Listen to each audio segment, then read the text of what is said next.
Years ago, I started a nonprofit. I worked to become its full-time executive director. And this month, I just resigned from my position as executive director. So this video is going to be a little bit different because I want to explore how do you know it's time as a nonprofit founder to leave the very organization that you started. I'm going to share my personal experiences and just a little bit of advice I have for you along the journey. So welcome or welcome back. Once again, I'm Amber Melanie Smith, and I am a nonprofit founder, because that'll never change, and former executive director and current social entrepreneur and YouTuber. And as you know, I love to share all that I've learned about the nonprofit journey, social impact, social entrepreneurship with you, because I believe that the world needs more change makers and that there's a lot to be learned together about how we can make an impact. So don't forget to check out the hundreds of other videos I have on my channel all about nonprofits and socially conscious business and fundraising and more. My website, foundertofulltime.com, has some online trainings for you if you're trying to start a nonprofit or developing a sustainable fundraising strategy, as well as some other blogs and articles. And my newsletter linked below is where I send out tips, resources, and sometimes funding opportunities. So be sure to subscribe to that as well. I totally get that as a nonprofit founder, it can be hard to imagine that you might ever leave the organization that you started, that you would ever even want to. So just a little bit more about my background. I started a nonprofit years ago, and I have been working as the full-time executive director for just over 10 years now. And just recently, within the last couple of months, I asked my board of directors to start working with me on a succession plan, transitioning me out of this role. I'm also excited that we found an amazing executive director to take the position who just started this month of May 2024. That's when you're watching this, if that's when you're watching this. So that is sort of the what happened, and now I'm going to share more about how it happened and some of my reflections and insights about how I knew it was time for me personally to make this decision. I hope that this is helpful for you. If you're a nonprofit founder who's just beginning, I think hearing this can just sort of help you think about what this might look like for you one day. Or maybe you're an experienced or long-time executive director and you're wondering if it might be time for you to move on as well. This is for you. I hope that that what I'm going to share, my story, is helpful to you in some way. Okay, so how do you know it's time, right? I think for me, there were 3 different signals to me that I should maybe consider doing something else instead of being the executive director of the nonprofit that I founded. So let's go through those. The first one for me was personal growth. Just to backtrack a little bit, if you've been watching my channel for a while, you might have noticed I talked about a sabbatical that I took last year, that I talk about really keeping your mental health and you're making sure that you're resting as any kind of nonprofit leader, but especially in the executive director position. It can be very lonely and isolating and overwhelming and very busy all the time in this position. So as you could probably guess, I was feeling a little burned out. And I think part of that was, during the pandemic, like many nonprofit leaders, I was running full steam ahead, running on pure adrenaline. The community's needs were greater than ever before, and I wanted to make sure my organization could rise to the occasion to meet as many of those needs as possible. So things were very fast-paced. Even though we couldn't do some of our normal activities because of the pandemic, that doesn't mean that the need went away. It just meant that the way we had to deal with it was different. So it took a lot of energy. And we see a lot of people who burned out during the pandemic, but I managed to make it all the way through. And then just recently started realizing how tired I was, because just like when you exercise or when you run on adrenaline for a long time, after it fades away, you're left with this feeling of exhaustion. So I was burned out. The second part of this, though, was I kept feeling a little bit of a misalignment and disconnection with my own organization, which is very weird because I'm the one who created it, right? As I was reflecting on where this feeling was coming from and why I might be having this feeling, I realized something important about myself that I hadn't known before because it just hadn't come up. And that is that I thrive best in a building phase when I can create and innovate, and I love the sort of startup phase of organizations and in my own organization as well. And since I'd been doing that phase for so long in my own organization, I didn't have a lot of experience with running it on the other side, managing, sustaining, that kind of thing. And I realized that I'm honestly happiest when I can build, create, and be in that sort of entrepreneurial state. So that's where potentially misalignment was coming from. So with that in mind, I realized if I was going to grow personally, I needed to figure out a next step, something new to try. I'd grown as much as I could in the current organization, and I needed a new challenge. I needed to do something that I felt might have an even bigger footprint geographically. And so just all these reflections were going on in my mind as I was thinking about how could I grow personally outside of the organization that I had started. The second reflection that helped me see that it was time to move on from the organization that I had created was just a look at the organization's life cycle and the type of leader I am and the type of leader that maybe the organization needed going forward.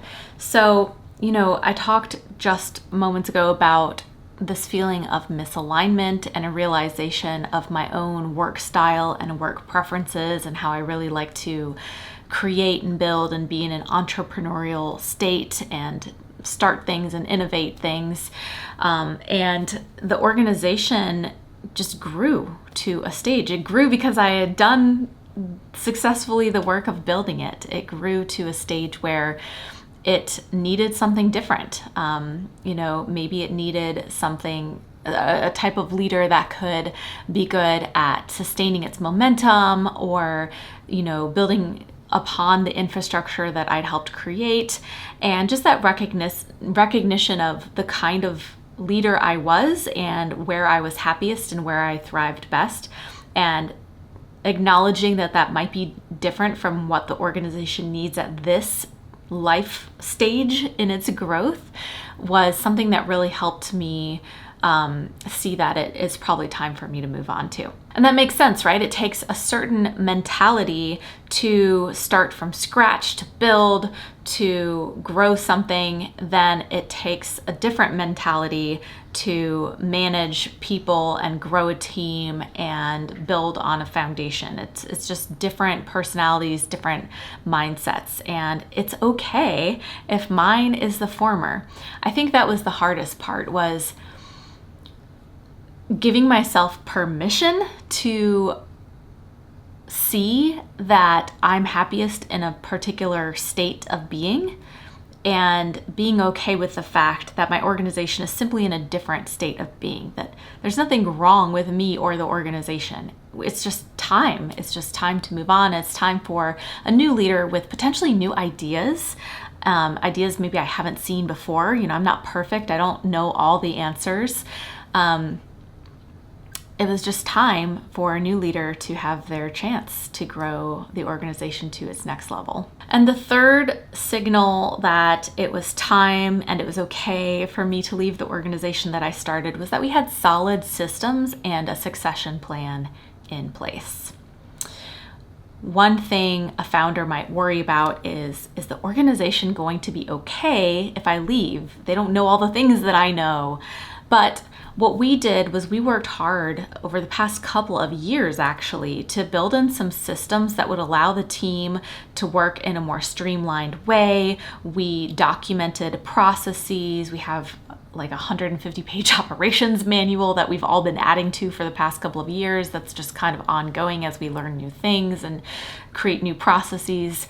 Having great, strong policies in place, having a great organizational culture, and a succession plan that wrote out the steps of what we would do as an organization if the executive director or founder had to leave, or I got sick. If something happened to me, the organization had to know what it needed to do to be able to continue without me. And so we had that written plan in place. And so when I announced that I wanted to move on, we were able to use that plan to know exactly what we were supposed to do to make it a smooth process that helped everyone feel as comfortable as possible with the big changes, that allowed me to develop any training or needed materials for the next person that might not have already been created. So having these systems in place at least gave me a sense of peace, knowing that they've got what they need to continue without me. Everyone's different. No one's gonna be exactly doing things how I was doing things, but that's okay. The mission lives on. And so knowing that the systems are in place is a good indicator, if you're thinking about leaving, that you might be able to find peace with that decision. And I just want to share a little bit of a personal reflection that I think is important if you're thinking about this question for yourself now or in the future. I think when I was first asking myself, might it be time for me to move on? There was a lot of guilt. There was a lot of fear about lots of things. I talked about, will the organization be okay? I talked about, my role and what kind of leader I like to be and how I'm happiest. But a big fear was, who am I going to be if I'm not part of this organization? Because my identity for so long as a founder, like all founders, your identity gets tied to the organization that you started. And so a little bit of identity crisis comes out when you have these questions. But my experience was, when I started sharing my news that I wanted to move on, I was actually met with a lot of kindness and support and respect from my team, from the community at large. People understood. And so I just tell you this because I want to help reduce some of that fear if you might be feeling it yourself. So just recapping with a little bit of advice. It's okay to grow and to change and to want different things at different times. People grow and evolve. You're supposed to.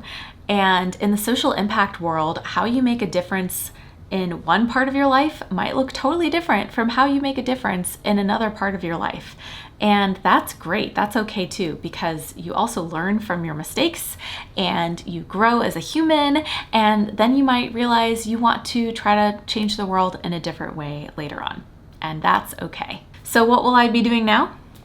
That is still to be determined, but I can say the work that I've done here on YouTube and meeting and talking to so many of you who have reached out and who are part of my Facebook community and on my newsletter, it has really helped me get inspired to think about how I can better support you all as change makers in my next steps. So I think that's what I'm going to be doing. I'm not 100% sure what it's going to look like yet, but I want you to know that I'm in your corner. I'm going to do my best to bring value and support and resources, and it might look like a lot of different things, but I'm here to activate change makers. That is my personal mission, regardless of what organization I'm affiliated with.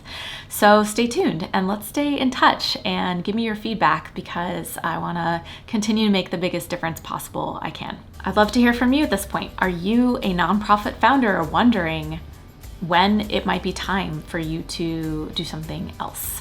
Share in the comments if you're willing to do that. Or maybe you've already left a position and you want to reflect on your experiences with us. You are welcome to do that as well. If you are on the startup side of the organization and you are trying to figure out how to even get started, check out my website, foundertofulltime.com. That's where I have the online courses and the resources and the fundraising strategy course. All of that good stuff is there. Newsletter, again, join for tips, resources, strategy, and funding opportunities. And then my group on Facebook, Change the World or Bust. Join us there to continue the conversation. I hope this was at least a little bit reflective for you, and I'm thankful for the opportunity to share my personal experiences, and I'll see you next time. Bye.